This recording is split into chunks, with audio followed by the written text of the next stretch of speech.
Hello everyone. JEE mains की daily PYQ series में आपका स्वागत है। आज हम जेई मेंस 2024 जनवरी अटेम्प्ट में पूछे गए डिफरेंशियल इक्वेशन के एक शानदार कॉन्सेप्ट के ऊपर डिस्कस करेंगे। यहाँ पर एक डिफरेंशियल इक्वेशन की फॉर्म में एक बड़ा सा एक्सप्रेशन गिवन है और बोला गया है कि इसका जो सॉल्यूशन है वो इस टाइप से है। तो alpha plus 2 beta plus 3 gamma की वैल्यू क्या, इंटीजर टाइप में पूछा गया है। तो देखिए, इसको कैसे करेंगे। सबसे पहले हमें यह सोचना पड़ेगा कि इस क्वेश्चन को हम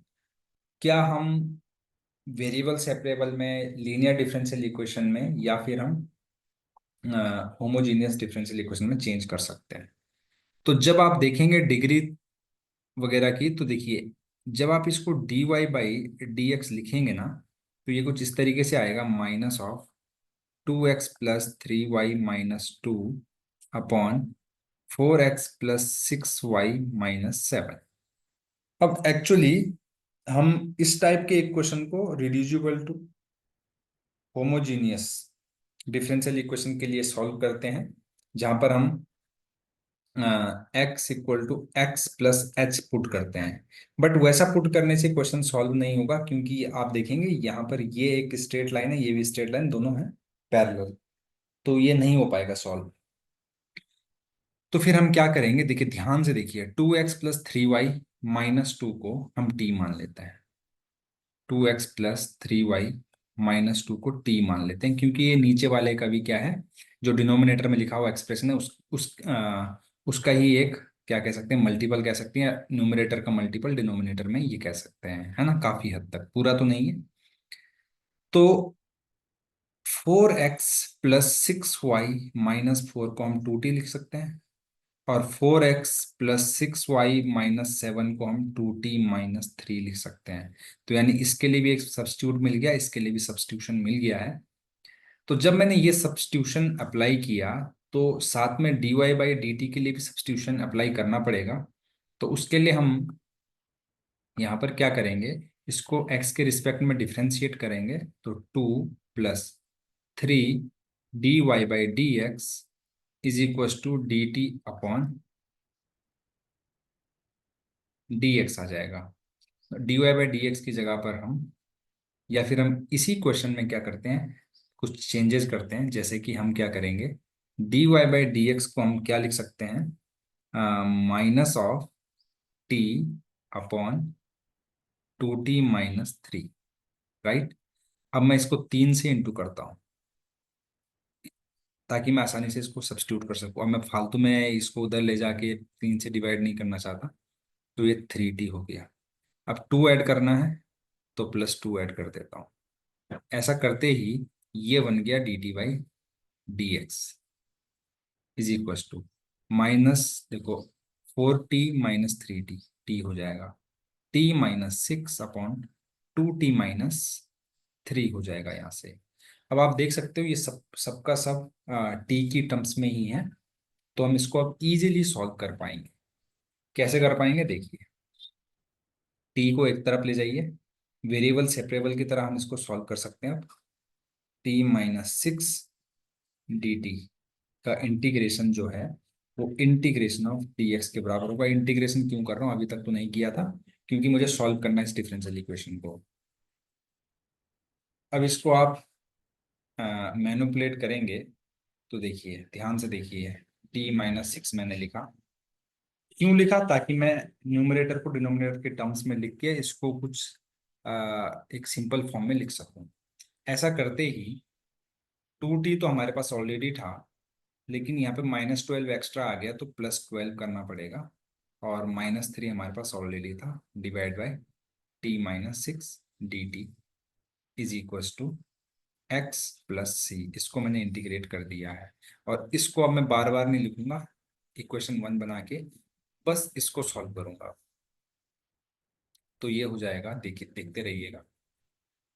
अलग अलग करके लिखूंगा तो t - 6 से t - 6 कैंसिल हो जाएगा, तो ये हो जाएगा 2dt प्लस, यहाँ पर देखिए 12 में से 3 गया, 9/t - 6 का इंटीग्रेशन dt = x + c नहीं लिख रहा हूँ अभी है, मैं इसको सॉल्व कर रहा हूँ, इसको मैं वहां पे पुट कर दूंगा। तो यहां से आएगा 2t plus 9 ln t minus 6 is equal to x plus C. ये आ गया भाई, है ना। अब चाहे तो हम यहाँ पर अब t की वैल्यू को पुट कर सकते हैं, तो हमें करना ही पड़ेगा। t हमने किसको माना था? t माना था हमने 2x + 3y - 2 को, है ना। किसको माना था? देखिए, 2x + 3y - 2 को हमने t माना था, तो t की जगह पर उसी वैल्यू को हम रख देते हैं। 2 times 2x + 3y - 2 plus 9 ln t की जगह पर हम रखेंगे 2x + 3y - 2 रखेंगे, तो ये -8 हो जाएगा, is equal to x plus C. अब यहाँ पर हमें कांस्टेंट c की वैल्यू निकालने के लिए कुछ डेटा दिया होगा, जो कि आप देख सकते हैं यहाँ पर है। अब एक्चुअल में जो हमारा सॉल्यूशन है, इसने बोला वो y is a function of x, यानी कि जब मैं यहाँ पर इनपुट क्या रखूंगा, sorry, y is not function of x, है ना। यहाँ पर इसने क्या बोला कि जब मैं x की वैल्यू 0 रखूंगा, y is a function of x है यहाँ पर, है ना। अगर किसी ने y of x equal to ऐसा लिखा है, इसका मतलब कि यहाँ पर x की टर्म्स होंगी, यहाँ पर y की होगी। हम इसको वैसा रिप्रेजेंट कर सकते थे, पर वैसा करने की जरूरत नहीं है।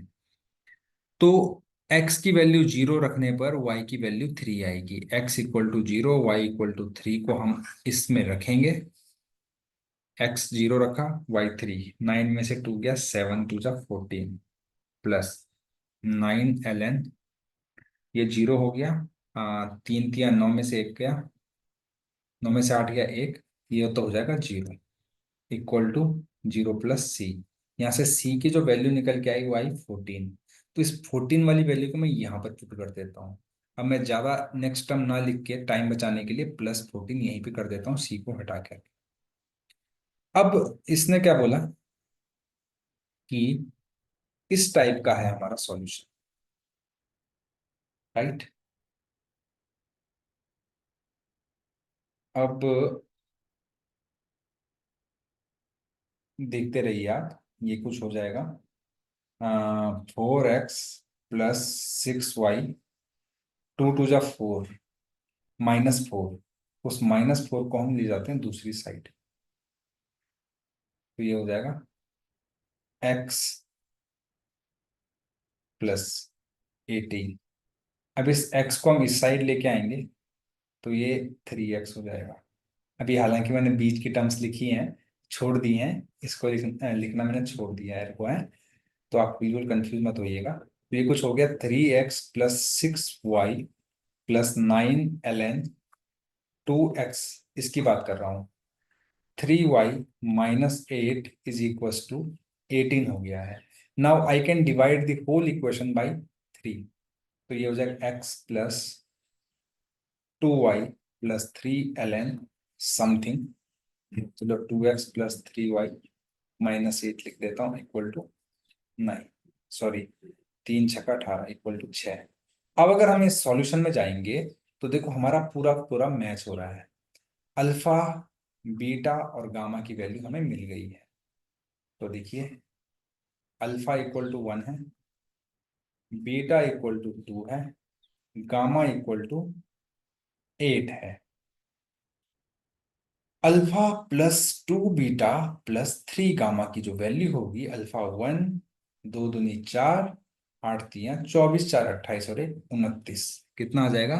29, 29। तो 29 ही इस क्वेश्चन का आंसर है। अगर आपको सॉल्यूशन अच्छा लगे तो प्लीज चैनल को लाइक, शेयर और सब्सक्राइब करना बिल्कुल ना भूलें। Thank you very much.